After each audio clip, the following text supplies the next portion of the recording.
Today I'm going to do a little tutorial video. I have a Bell Howell 253AX here, a projector from the 50s that I am going to thread with film and show you how to run it. So let's get into it.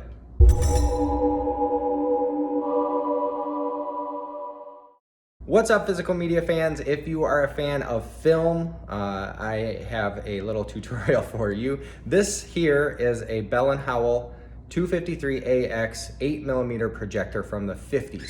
I picked this up at Goodwill, and I want to show you how it works. Basically how to thread film onto it and run it. As you can see, I have one of my Facebook Marketplace pickups in the background here, my Blood Diner poster that I got. And if you've heard the birds in my previous videos, here's their little cage. My cockatiels are in the shot today. So I'm not downstairs, I'm not in my TV room, because this is an easier tabletop to work on to show you how to thread this stuff. So let's get right to it. I'm gonna use a different angle as well. So obviously I'm doing handheld phone today, and I'm going to flip from my face to the actual thing I'm trying to record. So let me show you how to do it.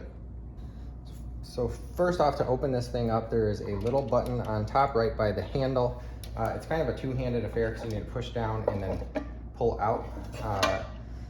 So this is a metal cover. The whole thing's metal. These things really are built to last. Like I said, this is from the 50s.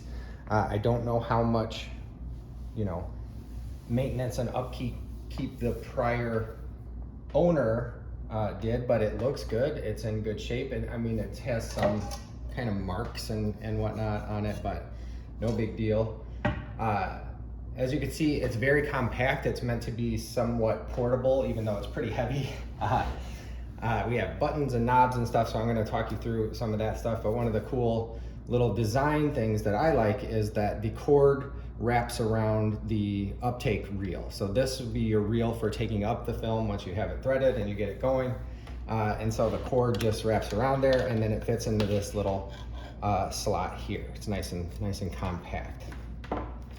So we want to get the cord out because we do need to plug it in. And you can see here that we have Bell Howell projector model 253AX. It says Chicago 45, Illinois, USA. I don't know what that 45 is about, but maybe before they had zip codes, I don't know. Or maybe that's the telephone code, like Chicago, CI Chicago 45, I don't know. Anyway, on this take-up reel, one side has these little slots on it and one does not. So the slotted side needs to go against, this is the take-up here. I'm just gonna pull that out. And the slots need to line up with this little nodule, this little thing on here. So it slides right into there. You get three choices. There's only one on here, that's okay. There's also a little springy ball on there that makes sure that this clicks into place. So I'm going to slide that past that little ball, and it clicks right into place. So this is going to be your take up. As you play from this one, I'm also just going to turn that out. So these just pull right out, and then they push back in. Just give it a little, get it past that little thing. So that's pretty easy. It's very simple. A nice little user-friendly design. I'm going to plug this in, and then the 8mm films that you have should also have that same slot, because this one has a little notch on it as well that you need to get on there. I have handy this Sport Parade 8mm. So it's just a reel of sports things. I know for sure that there's some skiing on there because I tested this out earlier, but you see on this reel we have the notches on both sides. So you want this film, so this 8mm film, hopefully you can see it has, I'm gonna go against the white there, little holes on one side of the film, and then the picture's on the other. So you want this to hang down from the front of the projector. So this is the front.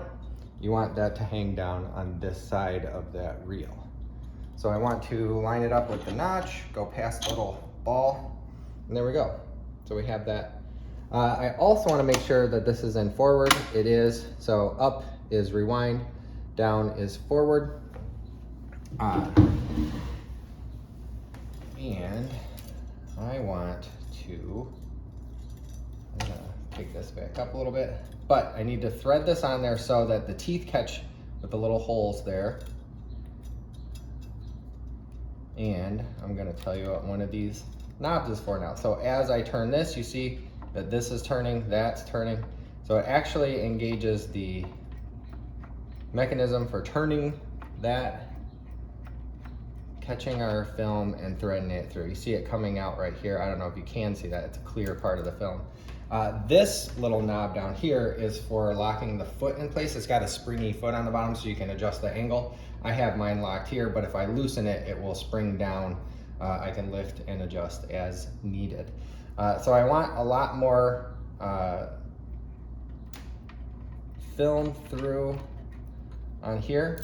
And instead of winding, I can just turn this, the motor on. But before I do that, I'm gonna move the lens. This one just pops right out. It's not screwed in. There's no mechanism for holding it there. It just has this little light clamp. You push it, don't stick your fingers in there because that's where the lens is. You don't wanna get that oily or dirty in any way.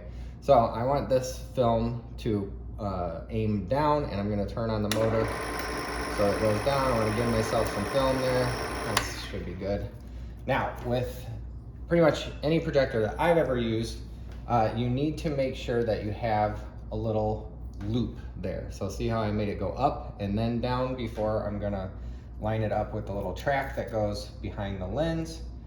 And I want to go up, and I'm gonna do the same on this side, but I'm starting from on this little reel cog sprocket, I don't know what you call that thing, but I want to go in from the other side. So it's going to go up on that loop, down behind this lens once I click it into place, and then up from the opposite side, so from the rear side, up through this cog sprocket thing, whatever it is,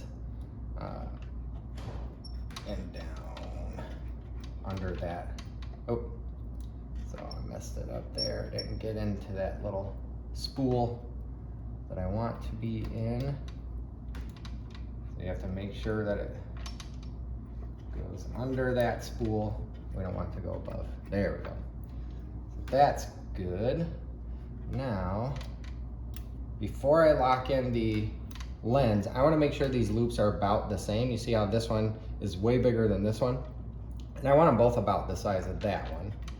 So I'm going to actually take that off the spool a little bit so I can pull it through. Now they should be about the same. So stick that down under that spool.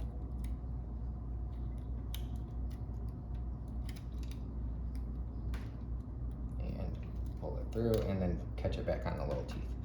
So that's about, these are about the same. I want to make sure they're in, there's a little track in here. Make sure they're in that track and then click that. So you should have, this one's a little bit bigger. I don't think that's that big a deal, but I'm gonna fix it anyway. So that should be good, right? Now I'm gonna give myself a lot more film. You see how the loops stay. I wanna give myself enough film so I can bring it up into the take up again. All right, so I have plenty of film here. I'm gonna go under this freely rotating spool, under this one over here, my left hand, and then up. And now the take up reel has little slots in it. You can see in front of my finger, it has a slot. I want this to be in one of those slots.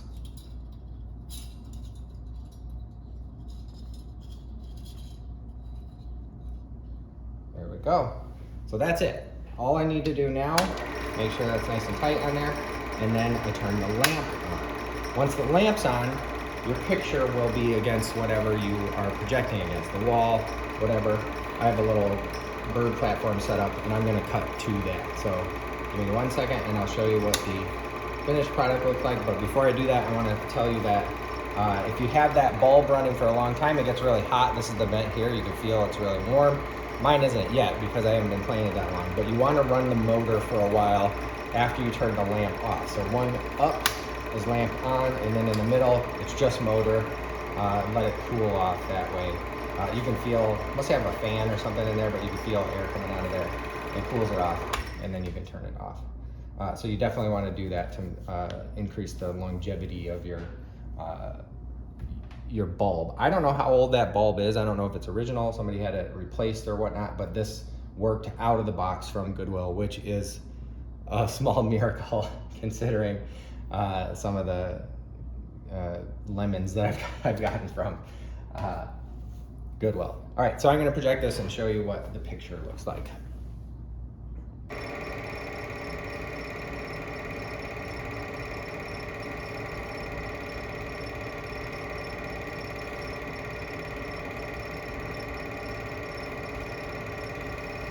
I'll show you that picture. I'm gonna try to focus it a little bit. Yeah, that's better. To focus, I just turned the lens cap there, or the lens cap, whatever you call this, lens housing. So that's how you focus. Sometimes when you start this, you'll see that you're seeing actually 2 frames in the picture, 2 frames of film. So you actually fix that by this little lever in here, right there, and you can just slide it up or down and it'll adjust, and you just watch the picture and slide it up or down until you get just one picture and not both frames into your view field there. So that's it. That's how you thread a film onto this particular projector and how you run it. I am going to be selling this at the Randolph Street Market, or I'm going to have it for sale. Hopefully I'll sell it at the Randolph Street Market on the 23rd and 24th. That's next weekend. So if you are interested in this or any of my physical media, I have tons of stuff for sale in my booth. Come and see me, The Realist, at the Randolph Street Market. If you say that you saw me on YouTube or TikTok, I'll give you a little gift for free. And I really do appreciate you watching this far. If you want to like and subscribe, I would love that. If you don't, that's okay. You'll see me the next time I post. Thanks.